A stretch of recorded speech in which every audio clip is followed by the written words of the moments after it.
response in Syria after the killing of 2 American service members and a civilian interpreter last week.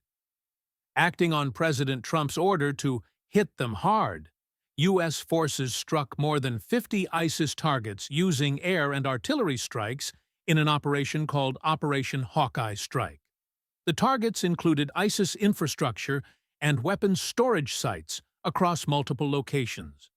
Defense Secretary Pete Hegseth said the strikes were a declaration of vengeance, not the start of a war. The operation was guided by intelligence gathered from earlier joint raids with Syrian security forces.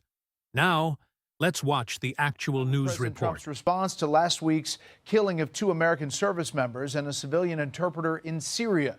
Secretary of War Pete Hegseth calls new airstrikes tonight in Syria a declaration of vengeance against ISIS terrorists. Reaction to the strikes, and Chief National Security Correspondent Jennifer Griffin starts us off with what we know here in Washington. Good evening, Jennifer. Good evening, Brett. A senior U.S. official tells Fox the U.S. military has struck more than 50 ISIS targets in the past 2 hours following the president's order to, quote, hit them hard after the killing of 3 Americans Saturday, 2 members of the Iowa National Guard and their civilian translator, by a member of the Syrian security forces. U.S. Central Command launched a massive strike on dozens of ISIS targets in an operation called Operation Hawkeye Strike. Iowa is the Hawkeye state. The strikes took place at multiple locations across Syria. The targets include ISIS infrastructure and weapons storage sites. Pentagon Chief Pete Hegseth tweeted, quote, Syria. Afterwards, Syrian security forces helped carry out 10 partnered operations across Syria that led to the death, we're told, or detainment of more than 24 ISIS-affiliated individuals. The U.S. provided support during those raids.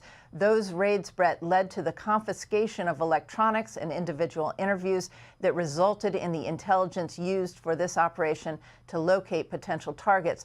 A CENTCOM review is ongoing into the exact affiliation of the Syrian gunman who joined the security forces just 2 months before.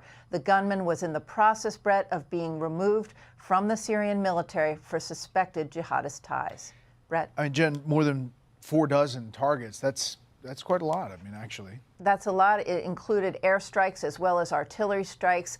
We'll have to see some of the bomb damage assessment, but this was a very, very broad set of strikes tonight in response to the killing of those Americans. Okay, Jennifer, thank you.